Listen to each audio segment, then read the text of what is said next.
바벨론은요, 요한계시록 보면 적그리스도의 상징인 나라예요. 그렇죠? 네. 그 이름도 바벨론, 베이블. 히브리어 잘하시는 분들한테 이런 얘기하면 제가 죄송하지만 그 어원이 똑같아요.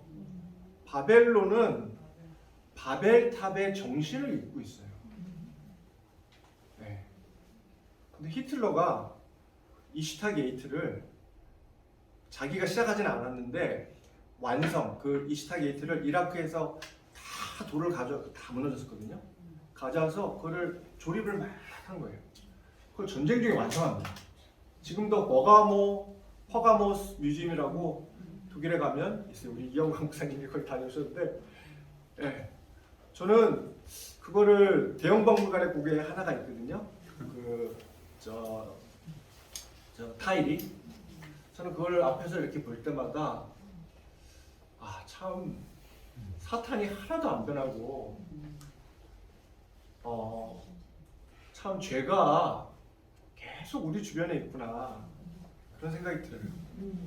그 바벨의 영이 바벨론으로 가고 그 히틀러가 그 바쁜 와중에 이슈타 게이트를 어떻게 알고 그거를 베를린에다가 세워놓고 있는 거예요. 완성시켰어요. 그 바벨의 영이 히틀러 안에 있다고 저는 믿어요. 그 그리스도 하나님을 대적합니다. 어쨌든 그렇게 됐고요. 그래서 이제 이 포스터를 보시면 우리가 이제 독일어를 다 알지는 못하지만 이 정신노동 그 뒤에 있는 사람 망치를 들고 있지 않은 사람은 이제 노동자라고 표현하는 거예요. 그러니까 소위 이제 화이트 컬러죠. 그리고 이제 앞에 있는 사람은 이제 육체 노동자들인데 이 사람들로 하여금 이 약한 민주주의에 걸게하려는 거예요. 특별히 이 독일 이 어떤 국가주의를 찬성해서 우리를 도와달라. 그리고 여기 보시면 이제 농부인데 농부가 소위 쓰레기를 청소하는데 그 안에 보면 자본주의자들, 사회주의자들 얘네들만 담아놓은 거예요. 네. 그리고 이거는 32년 7월 선거인데요. 여러분들 이런 포스터 보신 적 있어요? 설명이 없어요. 설명이. 그리고 일부러 목을 안 그려놨어요. 이게 이미지 싸움이에요. 이때부터. 어쨌든 이렇게 했던 것을 알 수가 있고 이 다수의 표를 획득하지 못했어요. 그런데 언제 획득을 하게 되냐면 보수당이 아까 말씀드린 이 바이마르 공화국이 있잖아요. 정권을 잡다가 계속 사회주의 정권이 도전이 오는 거예요. 우리도 그렇죠? 계속 영국도 보면 레이버, 그 다음에 컨서버티브 계속 어떤 그런 경쟁을 하잖아요. 근데 바이마르 공화국에서 볼 때 정권을 놓치지 않고 계속 정권을 유지할 수 있는 유일한 방법은 히틀러하고 손을 잡는 거예요. 근데 거기 전제가 있었는데 그 전제는 우리가 히틀러를 통제할 수 있다고 믿었어요. 큰 착각이었죠. 그래서 연합정당을 만들어가지고 이제 다수의 정당이 되는 일이 1932년에 등장을 하게 되는 것입니다. 그러면서 이제 일이 속도가 붙게 됐어요. 왜냐하면 히틀러가 이제 수장이 되면서 이 연합정당에 보수정당은 이 히틀러를 자기가 이용할 수 있다고 착각했는데 전혀 이것은 착각이었죠. 그래서 1933년에 히틀러가 1월 수상으로 등장을 하게 되고 2월에 소위 우리로 치면 계엄령을 내립니다. 이것이 긴급명령 이라고 해서 이때 특별히 지금으로 우리로 치면 국회 의사당 있잖아요. 그게 독일에는 레이히스타그라는 곳이었는데 여기 불이 났어요. 그래서 그 불을 이제 이 사회주의자들, 특별히 유대인들, 또 당시에는 집시들이 냈다고 하면서 이제 공개적으로 이들을 체포를 하기 시작했고 이들을 수용하기 위해서 수용소를 세우고 그 해 3월에는 선거를 다시 실시했는데 이때 이 다수 의원들을 확보하긴 했지만 이런 어떤 비상법들을 실행하려면 3분의 2 이상 통과가 돼야 되잖아요. 그래서 어떤 방법을 썼냐면 반대하는 국회의원들을 체포하거나 억압해서 권리부여법이라는 것을 통과시키게 됩니다. 이 권리부여법은 독재를 하기 위한 근거였어요. 그래서 4월 1일 얼굴을 민낯들 보이면서 7월에 자신들이 유일한 정치 정당임을 선포하게 됩니다. 여기서 유대인들, 이 나치들의 역사 이해를 한번 볼 필요가 있는데 나치들의 역사 이해는 인종과학이었어요. 인종과학이 뭐냐면 우리 진화론 아시죠? 진화론을 인종에 대입한 거예요. 이건 제 얘기가 아니고요. 학자들 얘기예요. 네. 여러분들 진화론을 어떻게 생각하세요? 이거는 가치 중립적이죠, 사실. 그렇죠? 과학의 이론 중에 하나니까. 그리고 진화론을 주장하시는 분들도 이 진화론이 이런 식으로 쓰일 거라고는 아마 거의 상상을 못했을 거예요. 근데요, 진화론을 사람에게 대입해 보세요. 그러면 사람 중에 소위 인종적으로 뛰어난 사람이 있고 아닌 사람이 있어요. 그렇죠? 그리고 우리 가운데 적자 생존이 있어야 돼요. 그렇죠? 투쟁을 해야 돼요. 그리고 진화론에 따르면 이게 자연적으로 진행이 되는데 한 가지 문제는 이 자연적으로 진행이 되지 않도록 방해하는 집단이에요. 그 집단이 히틀러가 볼 때는 유대인 아니면 집시인 거예요. 유대인을 왜 방해를 하냐면 피를 자꾸 섞는 거예요. 돌아다니면서. 집시도 그렇죠. 그게 과학적인 이론이었어요. 그게 이성적인 설득이었어요. 네. 여러분들 이거 믿는 분 계세요? 영국에 저에게 가면요, 뭐죠? 그 국적이 소위 30개가 넘어요, 최소한. 런던에 이번에 인구조사했거든요. 많은 지역이 50% 이상이 외국인이에요. 네. 런던에 오셔서 전도하시기 바랍니다. 이세령 목사님, 저도 그렇고 유럽에 굉장히 감신도 많고 사역해야 된다, 그렇게 믿고 있거든요. 네, 정말 선교의 장인데요. 거기서 이런 얘기 한다고 생각해 보세요. 흑인은 백인보다 못하고, 뭐 황인도 백인보다 못하고. 이게요, 여러분들 딱 자기한테 자기가 겪어봐야 그 느낌이 뭔지 알 수 있어요. 네. 제가 한번 겪어보게 해드릴까요? 네. 유대인들은 사람을 어떻게 구분했냐면 맨 위에 그룹이 노르딕이라고 있어요. 노르딕은 우리 김신혜 교수님 말씀하신 것처럼 독일의 북쪽에 있는 북유럽이었죠. 머리 노랗고 눈 파랗고. 아까 그 친구가 등치가 커다 했잖아요. 노르딕이라는 가능성이 많아요. 노르딕 밑에 아리안이 있어요. 아리안은 남유럽 계통이에요. 이 사람들은 머리 색깔 조금 검정 사람들, 검정이 아니고 노란색 아닌 사람도 있어요. 네.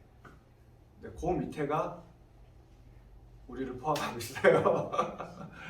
그 밑에 이제 누가 있냐면 이런 이 유럽 사람들, 아닌 사람들, 또 저희같이 피부 색깔이 있는 사람들, 이런 사람들이 세 번째예요. 그리고 그 밑에가 유대인이에요. 네. 그러니까 우리는요, 이 사람들을 볼 때 2등도 안 돼요. 3등이에요, 3등. 네. 그래서 어떻게 보면 우리도 종자 기준이 필요한 이 사람들이 의론에 의하면 그런 부류예요. 그래갖고 제가 사진을 보여드릴까요? 얼마나 참, 이거 보세요. 코 크기를 지금 재고 있는 거예요. 이 사람들이요, 장난이 아니에요. 정말 심각하게 노르딕의 그 특이한 머리 크기, 코 크기, 눈 크기, 뭐 이런 거를 연구한 거예요, 과학자들이. 그리고 왜 노르딕이 인종 중에서 가장 이 우생적인가 우생학인가를 이 밝히고자 엄청 노력을 하는 거예요. 돌아다니면서 코재고 이러고 있는 거예요. 그리고 독일 사람들 중에 핍박을 많이 받던 사람이 누군지 아세요?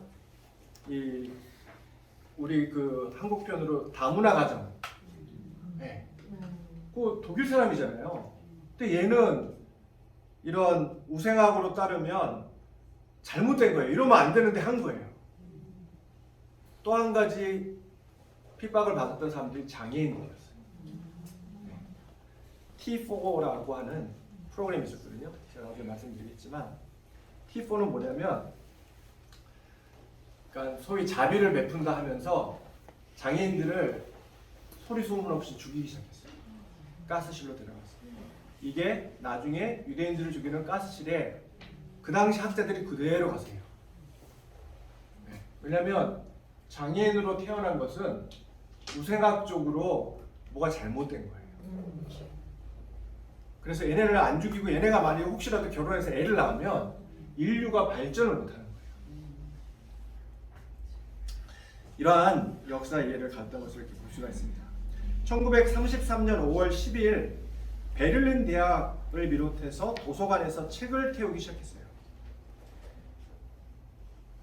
특별히 나치당 선전장관 요제프 괴벨스라는 사람이 5월 10일 베를린 대학에서 책 화형을 했는데 주 강사였습니다. 이들이 태웠던 책들의 대부분은 유대인들이 지었던 이 책이었던 것을 알 수가 있습니다. 여기 보시면 이제 책을 어떻게 태웠는지 거의 2만 권 가량의 책을 태웠고 이제 각 지역의 마을이나 도시들에서 책을 태웠습니다. 하이니 하이네라는 독일 유대인 시인이 있었는데 이렇게 얘기를 했어요. 책들을 태우기 시작하면 같은 곳에서 결국엔 사람들을 태울 것이다. 그 다음에 등장하는 사람들이 SS예요. 이 사람들은 히틀러의 개인적인 호위대인데 SA하고 경쟁을 하게 됩니다. 돌격돼요. 근데 이 사람들이 이기게 돼요. 그래서 하임리 힘러라는 사람이 이들의 지도자였는데 그 악명 높았던 게스타포 비밀 국립 경찰을 SS를 기반으로 세우게 됩니다. 그 다음에 등장하는 것이 35년 9월 이제 보시죠. 일들이 빨리빨리 진행이 되잖아요. 뉴린베르크 법이에요. 이 법은 무슨 법이냐면 자기 이 할아버지 때에 3명 이상이 유대인이면 본인이 유대인인 거예요. 그런데 사실 한 명만 유대인이어도 유대인이었어요. 네. 지금 이스라엘 법은 아버지나 어머니가 유대인이면 유대인이잖아요. 그리고 이 종교법을 따르면 어머니가 유대인이면 유대인이에요. 근데 히틀러는 이것을 크게 더 확장한 거예요. 그래서 할아버지 이때가 유대인이면 자기가 유대인인 거예요. 그래서 그때 당시에 자기는 유대인인지 모르고 살던 사람들이 있었어요. 근데 이 법에 따라서 뭐 심지어 공공기관에서 일하고 나치 정부에서 일했던 사람들이 갑자기 어느 날 유대인이 돼버렸어요. 네, 왜냐하면 그 할아버지 때가 유대인이었기 때문에. 그래서 이것을 통해서 이제 유대인들을 분별을 하기 시작하고 36년에 드디어 유럽으로 침투를 하게 됩니다. 그래서 이제 나라들을 이제 접수를 하기 시작했는데 이 히틀러가 머리를 써서 어떤 데는 위협을 통해서 그냥 집어먹었어요.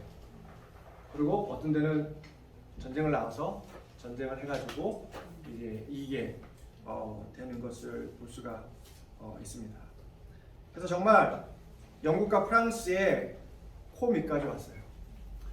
그러니까 이 히틀러의 원대한 계획은 뭐였냐면요. 왜 나라들을 정복해야 되냐는 이 소위 노르딕, 이 아리안 종족들을 번성케 하려면 먹여 살리려면 지역도 있어야 되고 식량이 있어야 돼요. 자기가 봤더니 그것이 동쪽으로 가면 있는 거예요. 폴란드, 러시아. 네. 그래서 이제 확장을 하기 시작한 거예요. 그러니까 이게 참 정말 집념의 이, 이 사람이죠. 그래서 이제 확장을 하기 시작했는데 영국과 프랑스에서 보니까 이게 이제 보통 심각한 게 아닌 거예요. 그래서 이제 경고를 했습니다. 지금까지는 우리가 봐주겠는데 폴란드를 침공하기 시작하면 우리가 전쟁으로 간주하겠다. 로 이렇게 경고를 했는데 이 경고를 무시하고 이제 폴란드를 1939년에 침략을 하게 됩니다. 그 전에 이 상황들이 절박한 것을 알게 되면서 특별히 이 독일이 폴란드 직전의 나라들을 접수하면서 이제 그 독일에 있던 유대인들과 똑같이 그 지역에 있는 유대인들을 다루면서 문제가 굉장히 심각해지는 거예요. 지금도 이제 아프가니스탄 사태가 났었잖아요. 그러면서 이제 난민들이 많이 생기게 되니까 이제 에비앙, 우리 그 물 마시는 데 있잖아요. 그 에비앙이라는 지역, 프랑스의 에비앙이라는 지역에서 나라들이 모이게 됩니다. 그래서 이 상황을 어떻게 해야 될지 너무 안타깝게 이분들이 결정하기를 우리는 유대 난민들을 수용할 수 없다 된 거예요. 사실 히틀러에게 있어서 저는 짐작하기를 유대인들이 좀 골치 아픈 문제일 수도 있어요. 그러니까 만약에 주변국들이 난민들을 받아줬으면 유대인들이 이렇게 600만 명씩 안 죽을 수도 있었지 않을까 예상해요. 네. 그런데 주변국들에서 못 받아주겠다는 거예요. 그래갖고 이것을 어떻게 이용했냐면 히틀러가 뭐라고 얘기하냐면 봐라, 우리 보고 뭐 잘못했다고 뭐 우리 보고 뭐 유대인들 핍박한다고 뭐 다른 나라 정복한다고 뭐라 하는데 니들 뭐 하고 있는 거야 지금? 자, 지금부터 내가 원하는 대로 다 할 거야. 이렇게 된 거예요. 네. 사건이 깨진 유리의 밤입니다. 네. 독일어로 크리스탈 나하. 네. 그래서 1938년 11월 9일 이 유대인들이 소유한 가게들을 약탈하고 독일의 반 정도의 해당들이 불탔어요. 딱 하루에. 네. 그리고 유대인들이 이제 91명의 유대인들이 죽임을 당하고 2만 명 이상이 체포됐습니다. 이것을 왜 깨진 유리라고 부르냐면 상점을 많이 공격을 해가지고 길거리마다 유리창이 다 깨져 있었어요. 이때 영국에서 부모님은 못 받아주겠는데 애들은 받아주겠다고 어렵게 결정을 합니다. 그래서 이때 9,354명의 애들만, 유대인 애들만 2차 세계대전이 터지기 직전까지 기차가 출발해서 오게 돼요. 네. 그때 사진을 보면요 정말 너무 슬퍼요. 네. 그 애들도 그렇고 부모님들은 아셨을 거예요. 다시는 애들을 볼 수 없을 것이다. 네. 애들은 이제 모르고 그걸 다 이제 부모님들이 설득하는 거죠. 꼭 찾아갈게. 좀만 기다려. 그리고 그래서 이제 보내는데 보내고 나서는 부모님들이 이제 여기서 통곡하시는 거예요.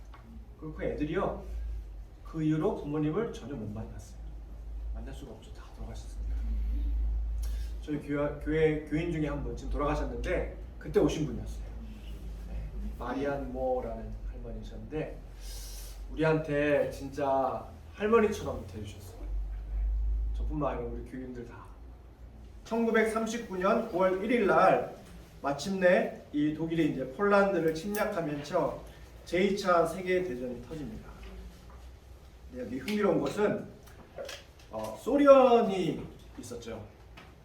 근데 이 소련이 9월 17일 날 독일하고 비밀 협정을 맺고 폴란드를 동쪽에서 침투를 해와요. 네. 근데 이게 나중에 문제가 되거든요.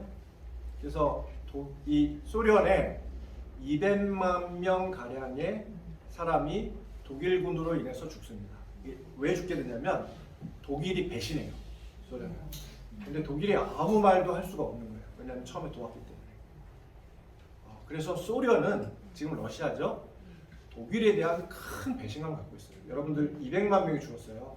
지금 유대인들이 600만 명이니까 3분의 1 정도가 죽은 거예요. 네. 이번에 푸틴이 우크라이나를 공격하면서 뭐라고 얘기했는지 아시잖아요. 네? 이 서유럽을 가르치면서 나치 유럽이다 이렇게 얘기해요. 그게 왜 호소를 하는지 아세요? 그게 바로 여기 있는 거예요. 네. 이 히틀러의 나치가 독일이 러시아, 소련하고 맺었던 언약을 파기하고 폴란드를 넘어서 러시아를 침공하게 돼요. 어쨌든 그래서 이제 이 폴란드를 세 개로 나눠요. 서쪽에서 침공한 독일이 직영하는 폴란드가 있게 되고, 동쪽에서 침략한 소련이 직영하는 폴란드 지역이 있게 되고, 중간을 말은 자유지대인데 독일이 이 법률관 하나를 보내가지고 간접 통치를 하게 만들어요. 여러분들 폴란드는요, 유대인이 많은 것도 우리가 알리지만 굉장히 비옥한 땅이고 굉장히 땅이 넓은 땅이에요. 그래서 이 히틀러가 이 눈독을 들인 거예요. 그래서 이제 폴란드를 이렇게 침략을 하게 됐고, 여기에 200만 유대인들이 살고 있었는데, 이들이 갑자기 어느 날 자기들은 폴란드 살고 있다고 생각했는데 독일 산하의 유대인이 돼버린 거예요. 네. 사실 유대인 가운데, 독일 가운데 있던 유대인들 숫자가 많지 않았고, 또 계속 경고를 줘서 이제 추방 내지는 자발적으로, 물론 뭐 다 내려놓고 했지만 전쟁이 터지기 전에 이제 외국으로 옮겼는데, 자꾸 나라를 먹으면서 그 나라 안에 있는 유대인들의 수가 추가되는 거예요. 그래서 이제 나중에 600만까지 죽일 수 있는 숫자가 되는 것을 이렇게 볼 수가 있습니다.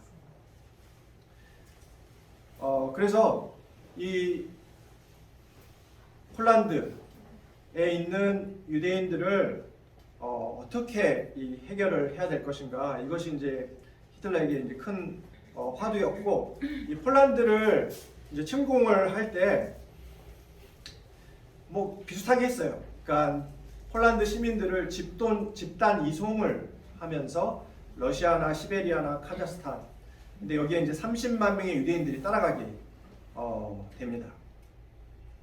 그리고 이 폴란드를 폭력으로 다스리게 되면서 교사들, 교회 지도자들, 정치 지도자들을 이렇게 살해하게 되고, 폴란드 시민들 중에 180만 명 가량이 이때 죽임을 당합니다.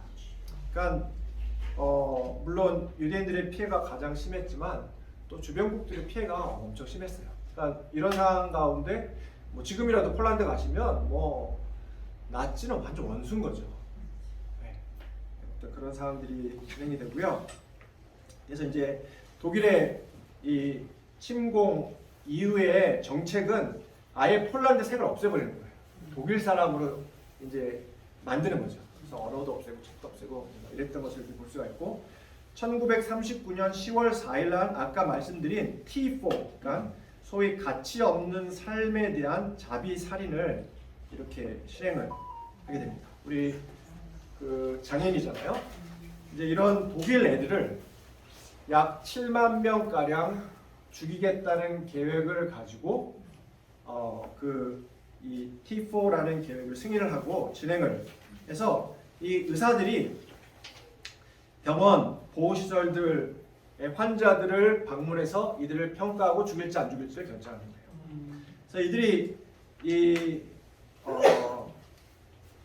친구들을 죽일 때 어떻게 했냐면 6군데의 장소로 보내져 샤워 시설인 것처럼 꾸며진 봉인된 방에서 의사들이 일산화탄소를 불어넣어서 살해했던 것을 이렇게 볼 수가 있습니다. 특별히 장애를 갖고 있는 어린이들을 안락사라는 것을 기록이 이야기를 하고 있습니다. 보시다시피 가스실이 본격적으로 만들어지기 전에 계속 이런 일들이 이제 진행이 되면서 경험이 쌓여가는 거예요. 네.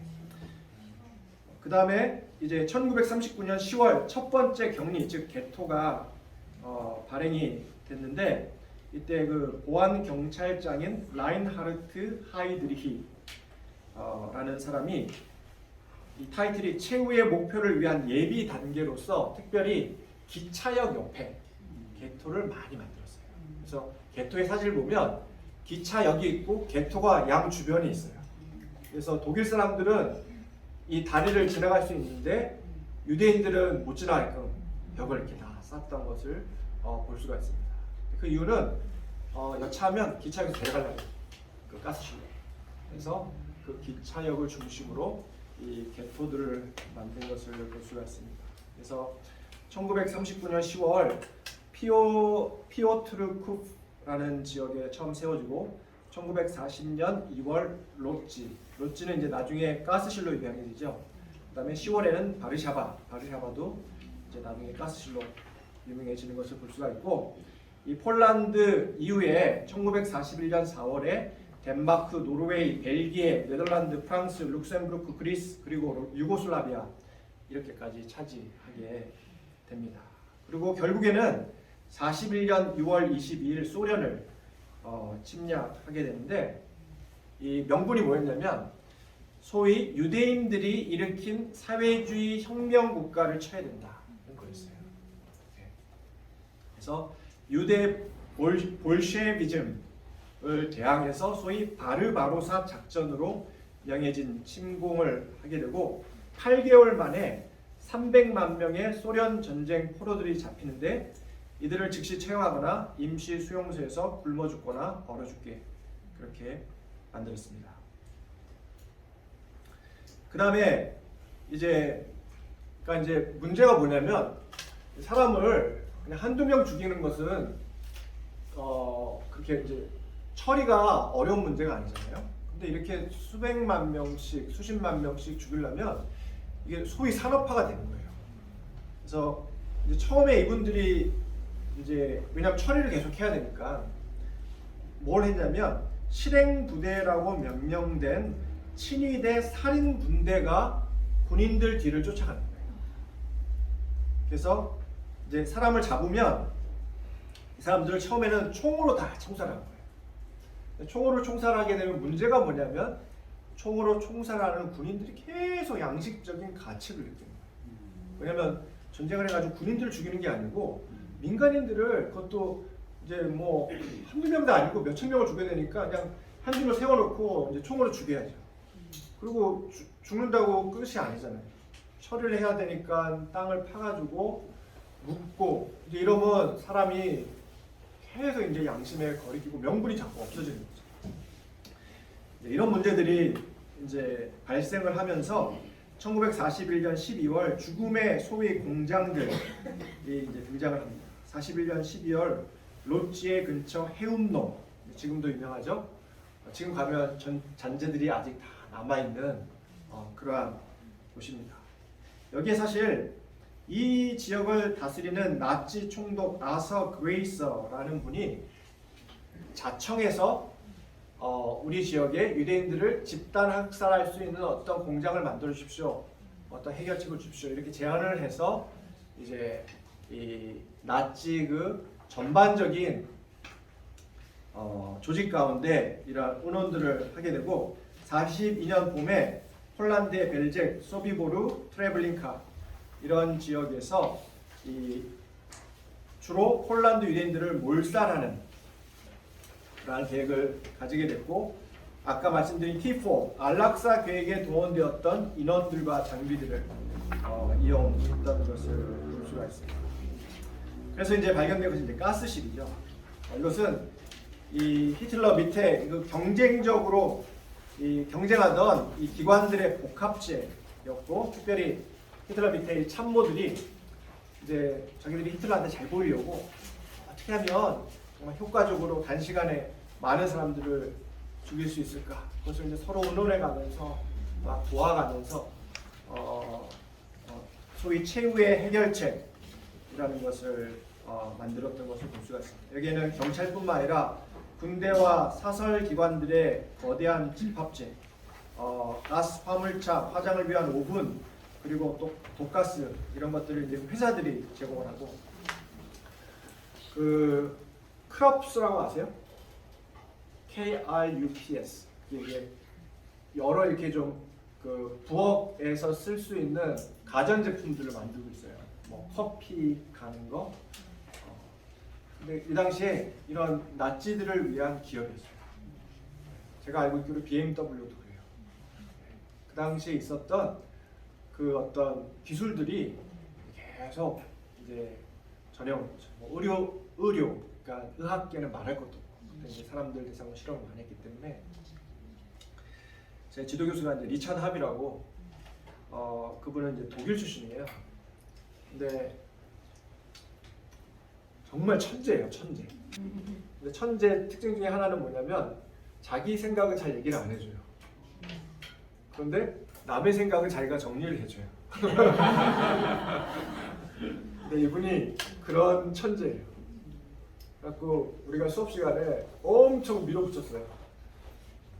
도대체 당신은 생각이 뭐냐?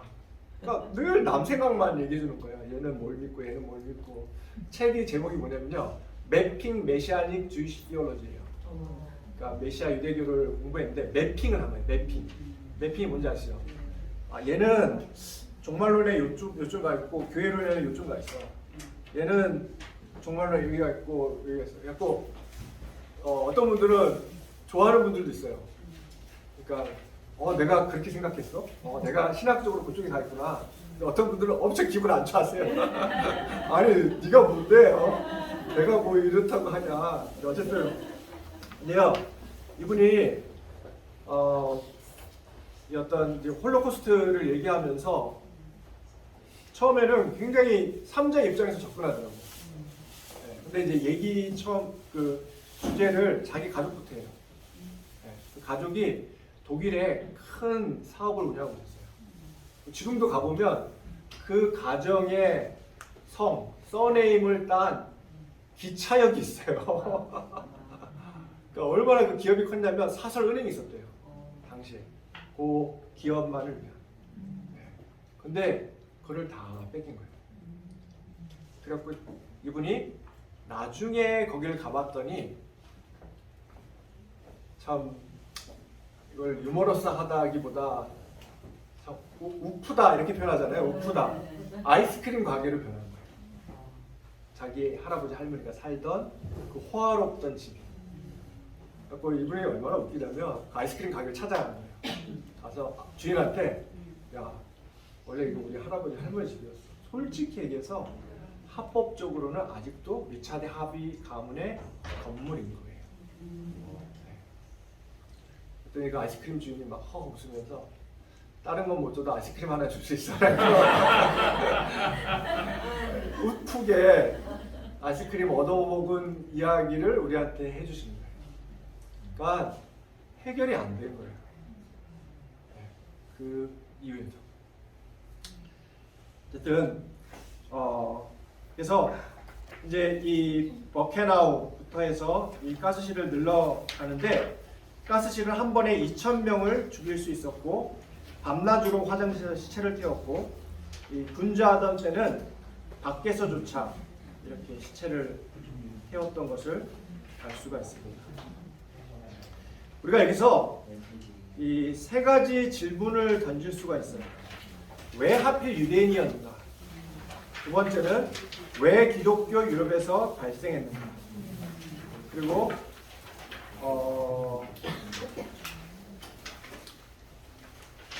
이 세 번째는 하나님은 어디에 계셨는가?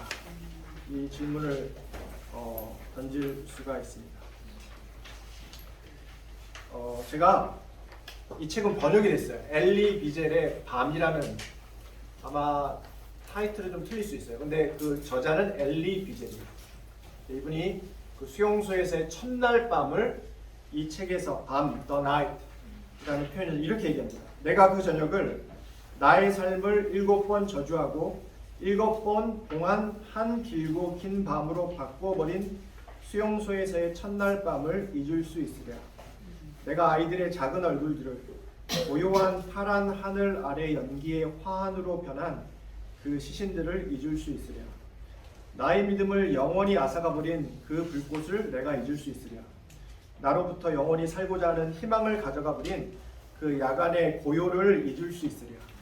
나의 하나님과 나의 영혼을 살해하고 나의 꿈들을 산산이 조각낸 그 순간들을 잊을 수 있으랴. 내가 하나님 당신과 같이 영원히 살도록 저주받을지언정 이러한 일들을 잊을 수 있으랴. 결코 아니다 라고 썼습니다. 왜 유대인이었는가? 저는 이분들이 선택받아서 그러니까 하나님께서 이분들을 구원의 경륜 가운데 선택했기 때문에 사탄이 제일 미워한다고 그렇게 생각을 합니다. 아까 미치 글레이서 그분 얘기했는데 그 브랜드 TV 인터뷰하면서 타이틀이 뭐였냐면 다음번에 다른 민족을 선택하세요. 그게 타이틀이었어요. 네. 그 지붕의 바이올린 그 주인공이 그렇게 얘기하죠. 왜? Why? 왜? 네. 근데 저는 그 배경에 하나님께서 이 민족을 선택하심으로 도리어 미움을 받았다 라고 이렇게 생각을 합니다. 우리가 뭐 신명기 7장 6절에서 8절에 보시면 이분들을 선택한 원리가 여기 나와 있어요. 그 원리는 여기 보세요. 여호와께서 너희를 기뻐하시고 너희를 택하심은 너희가 다른 민족보다 수요가 많기 때문이 아니니라. 너희는 오히려 모든 민족 중에 가장 적으니라. 여호와께서 다만 너희를 사랑하심으로 말미암아 또는 너희의 조상들에게 하신 맹세를 지키려 하심으로 말미암아 자기의 권능의 손으로 너희를 인도하여 내시되 너희를 구종되었던 집에서 애굽 왕 바로의 손에서 속량하셨나니. 그러니까 선택의 이유가 숫자가 많아서 잘나서가 아니고 도리어 숫자가 적어서 언약 때문에 선택했다고 이렇게 얘기하고 있어요. 여러분들 성경에 4가지 큰 주제가 있습니다. 그렇죠? 창조, 타락, 구속, 완성. 창조, 타락, 구속, 완성. 네. 저는 정말 뼛속까지 이 예수님 중심으로 가야 된다 그렇게 믿습니다. 그리고 제가 유대인 선교하면서도 뭐 지금까지 그렇게 살았던 것 같아요. 네. 예수님을 전하고 예수님이 메시아이심을 유대인들에게 소개하는 것이 가장 시급한 뉴스고 가장 중요한 뉴스고 우리가 가장 집중해야 될